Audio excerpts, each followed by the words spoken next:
Assalamualaikum warahmatullahi wabarakatuh. Perkenalkan, nama saya Azra Rahma Fadila, perwakilan dari kelompok 6 yang beranggotakan Ragil Anggini, Dian Satrio Aji Pamungkas, Halid Brilianto, Cika Salsabila Rahman, dan Siwi Nur Husnul Khotimah.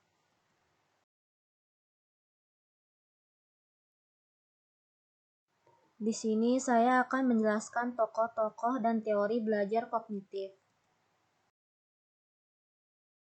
Teori belajar kognitif menekankan proses belajar daripada hasil belajar.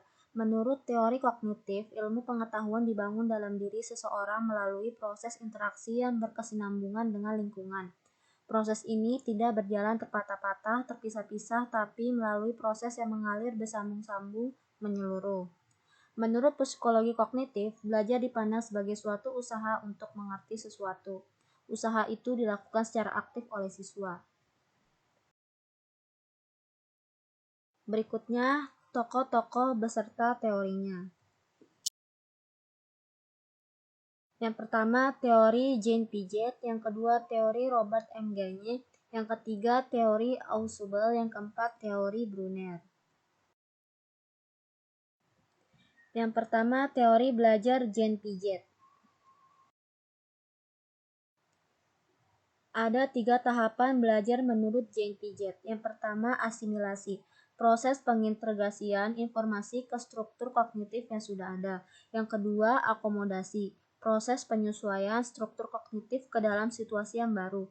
Yang ketiga, ekuilibrasi atau penyimbangan. Penyesuaian kesinambungan antara asimilasi dan akomodasi. Contoh tahapan belajar Piaget. Seorang siswa yang sudah mengetahui prinsip-prinsip penjumlahan. Jika gurunya memperkenalkan prinsip perkalian, maka terjadilah proses pengintegrasian antara prinsip penjumlahan yang sudah ada di benak siswa dengan prinsip perkalian sebagai informasi baru. Inilah yang disebut dengan proses asimilasi. Jika siswa diberi sebuah soal perkalian, maka situasi ini disebut akomodasi. Dalam hal ini berarti penerapan prinsip perkalian dalam situasi yang baru dan spesifik. Agar siswa dapat terus berkembang dan menambah ilmunya, tapi sekaligus menjaga stabilitas mental dirinya, diperlukan proses penyimbangan. Proses inilah yang disebut ekuilibrasi.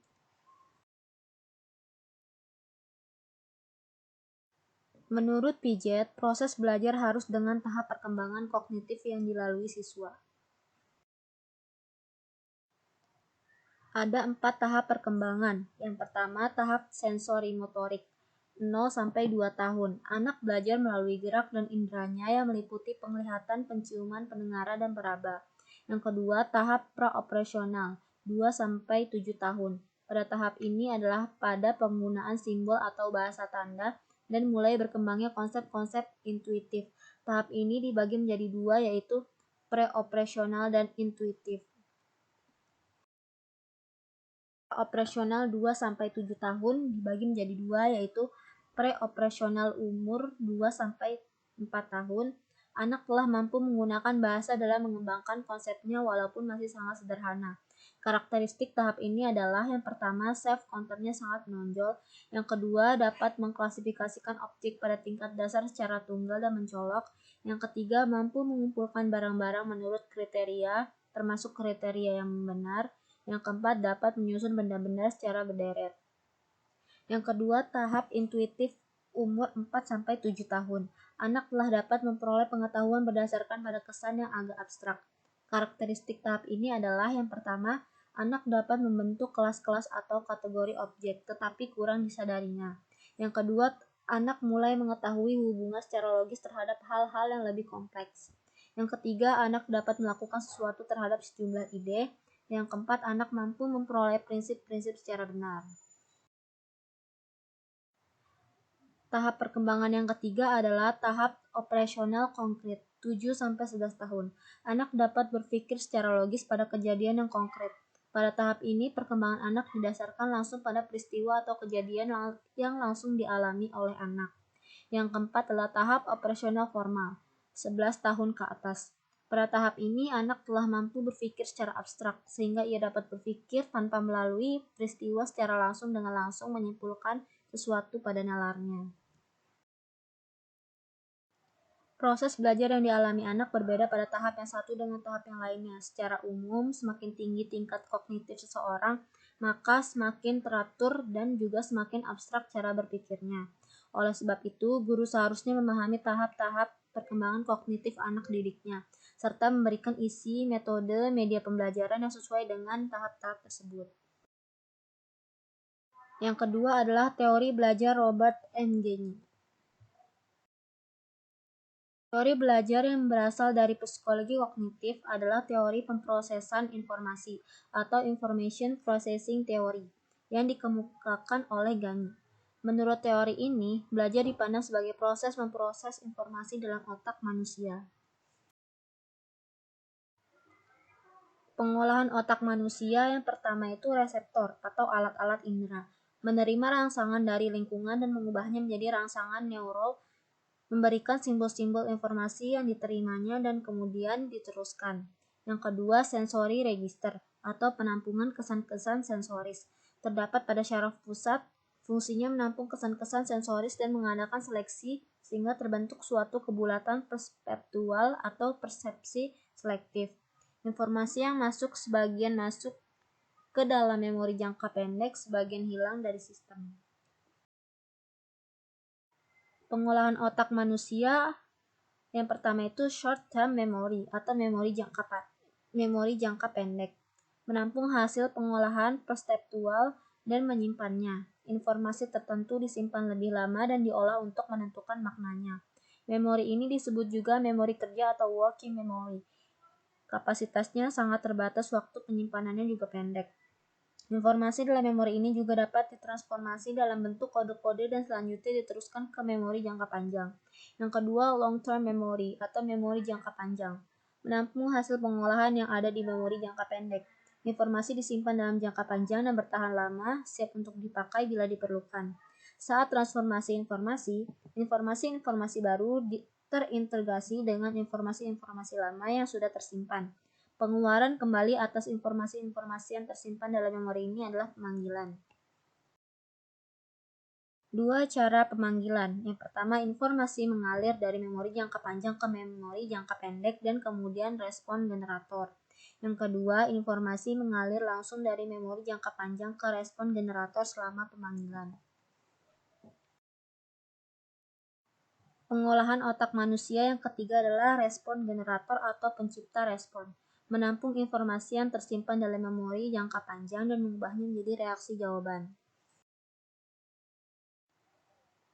Menurut psikologi kognitif, reinforcement juga sangat penting juga dalam belajar, meskipun alasan yang dikemukakan berbeda dengan psikologi behavioristik. Menurut psikologi behavioristik, reinforcement berfungsi sebagai penguat respon atau tingkah laku. Sementara menurut psikologi kognitif berfungsi sebagai balikan atau feedback, mengurangi keraguan-raguan hingga mengarah kepada pemahaman. Yang ketiga, teori belajar Ausubel. Menurut Ausubel, siswa akan belajar dengan baik jika isi pelajaran atau instructional content sebelumnya didefinisikan dan kemudian dipresentasikan dengan baik dan tepat kepada siswa atau advanced organizer. Advanced organizer adalah konsep atau informasi umum yang mewadahi semua isi pelajaran yang akan diajarkan kepada siswa. Manfaat Advanced Organizer. Yang pertama, menyediakan suatu kerangka konseptual untuk materi yang akan dipelajari. Yang kedua, sebagai jembatan yang menghubungkan antara yang sedang dipelajari dan yang akan dipelajari. Yang ketiga, membantu siswa untuk memahami bahan belajar secara lebih mudah. Pengetahuan guru terhadap isi pembelajaran harus sangat baik. Dengan demikian, guru akan mampu menemukan informasi yang sangat abstrak, umum, dan inklusif yang mewadahi apa yang akan diajarkan. Guru juga harus memiliki logika berpikir yang baik agar dapat memilah-milah materi pembelajaran, merumuskannya dalam rumusan yang singkat dan padat, serta mengurutkan materi tersebut dalam struktur yang logis dan mudah dipahami. Yang keempat ada teori belajar Brunner. Brunner mengusulkan teori free discovery learning. Teori ini menjelaskan bahwa proses belajar akan berjalan dengan baik dan kreatif jika guru memberikan kesempatan kepada siswa untuk menemukan suatu aturan, konsep, teori, definisi, dan sebagainya melalui contoh-contoh yang menggambarkan atau mewakili aturan yang menjadi sumbernya. Siswa dibimbing secara induktif untuk mengetahui kebenaran umum. Contoh belajar menemukan. Untuk pertama kali memahami konsep kedisiplinan, siswa tidak harus menghafal definisi kata tersebut, tetapi mempelajari contoh-contoh konkret tentang perilaku yang menunjukkan kedisiplinan dan yang tidak. Dari contoh-contoh itulah, siswa dibimbing untuk mendefinisikan kata kedisiplinan. Kebalikan dari pendekatan di atas disebut pembelajaran ekspositori atau belajar dengan cara menjelaskan. Siswa diberikan suatu informasi umum dan diminta untuk mencari contoh-contoh yang khusus dan konkret yang dapat menggambarkan makna dari informasi tersebut. Proses belajar ini berjalan secara deduktif. Keuntungan belajar menemukan menimbulkan rasa ingin tahu siswa, dapat memotivasi untuk menemukan jawaban-jawaban, menimbulkan keterampilan memecahkan masalah secara mandiri, dan mengharuskan siswa untuk menganalisa dan memanipulasi informasi.